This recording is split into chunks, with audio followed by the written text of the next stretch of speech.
At 2:13 a.m., my Uber app accepted a ride by itself. The pickup location was an abandoned road outside a town that didn't even exist on Google Maps anymore, and the passenger was already sitting in my back seat. My name is Daniel. I used to drive nights in Texas because the money was better. Drunk people, airport rides, late-night workers, it was normal. But after what happened 3 months ago, I deleted every rideshare app on my phone, and I never drive after midnight anymore. That night started like any other. Cold wind, empty highways, radio playing softly. I had just dropped someone off near a gas station outside Austin when my app suddenly dinged. New ride request. I frowned. The signal out there was terrible. Usually no request came through. The pickup location simply said, Old Mill Road. No house number, no photo, no rating, just a black profile picture. I almost canceled, but the fare was huge, $137 for a 20-minute trip. I accepted it.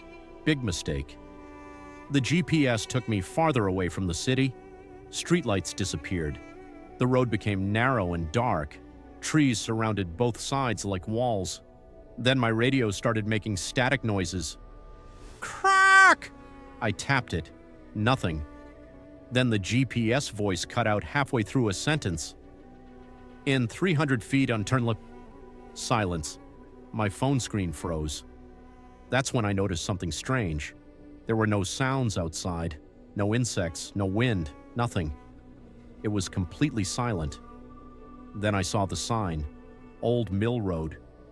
The wooden sign was broken and covered in dirt, and under it, someone had spray painted, "Don't pick them up." I laughed nervously. Probably teenagers messing around. I kept driving. About a minute later, I reached the pickup point. No houses, no lights, just an old bus stop sitting beside the woods. Empty. I checked the app. Arrived. I waited. 30 seconds. 1 minute. Nobody came. I sighed and reached for the cancel button. Then my car dipped slightly, like someone had just gotten into the back seat. My blood froze. I looked in the mirror. A woman was sitting behind me. I swear to God. The back seat had been empty 2 seconds earlier. She wore a dark gray hoodie. Long wet hair covered most of her face, and she smelled like rain and dirt. I nearly screamed. "How did you get in my car?" No response. I stared at her in the mirror. Her skin looked pale blue in the darkness. "You okay?" Still nothing. Then slowly, she lifted one shaking hand and pointed forward. "Drive." Her voice sounded wrong, like two people speaking at once. I should have kicked her out. I know that now. But something about her terrified me, so I drove. The app showed the destination as Blackwood County Road. Estimated arrival, 17 minutes. I tried making conversation. "You from around here?" Nothing. "You need help?" Silence.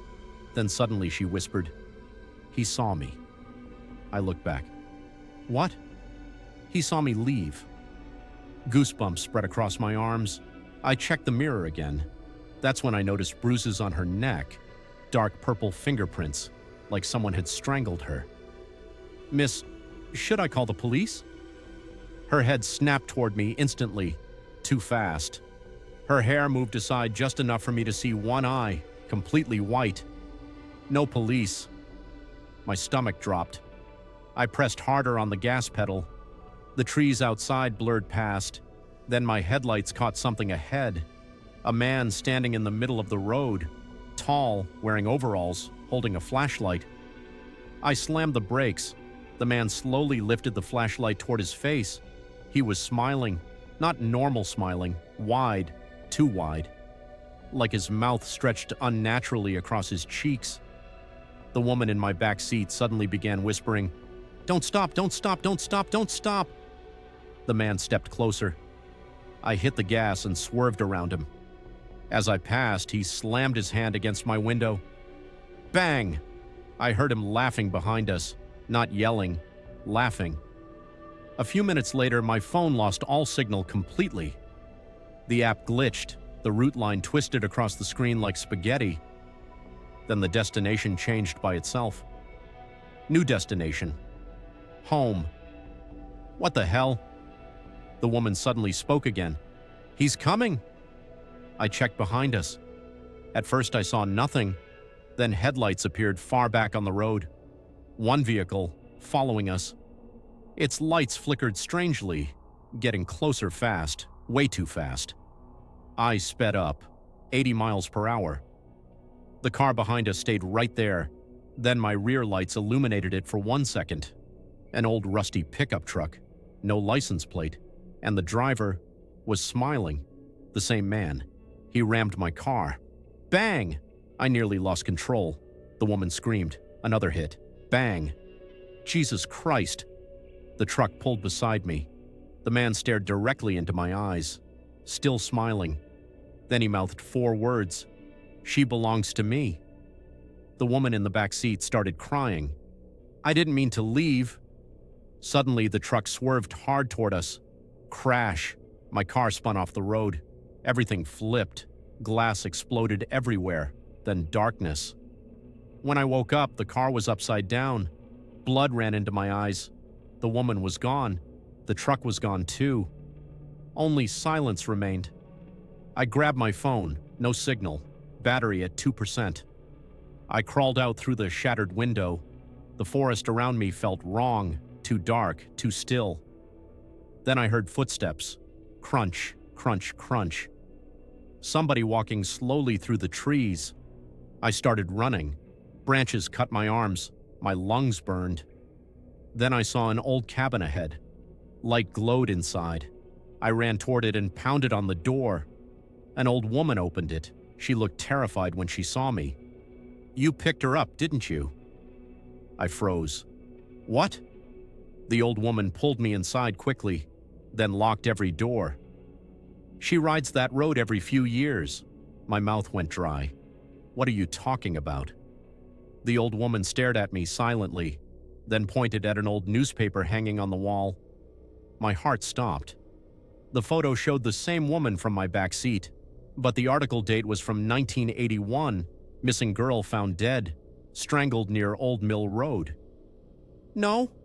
The old woman nodded slowly. Men keep seeing her on that road. I backed away. That's impossible. The woman whispered. The ones who pick her up.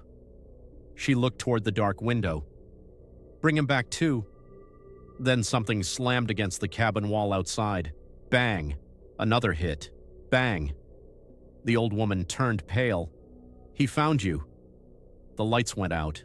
Complete darkness. Then, slow footsteps outside the cabin. Crunch, crunch, crunch. A flashlight beam moved across the windows, searching, and then I heard that voice, right outside the door. She belongs to me. The doorknob started turning slowly. The old woman grabbed my arm. There's a back exit. Run! The front door exploded inward. A tall shadow stepped inside, smiling. I ran. I don't remember how long I kept running through those woods. Eventually, I reached the highway. A truck driver found me at sunrise. The police searched the area later. They found my crashed car, but no cabin, no old woman, no pickup truck, nothing. The officer thought I was drunk or concussed until he checked the rideshare records. There was never a passenger request that night. No ride, no payment, nothing. But before I left the station, the officer asked me one strange question. What did the girl look like? I described her. The officer went silent, then slowly opened his desk drawer. Inside was an old missing person file. Same woman, same face, same white eye. Missing since 1981. And underneath her photo, someone had written in red ink, "Still hitchhiking."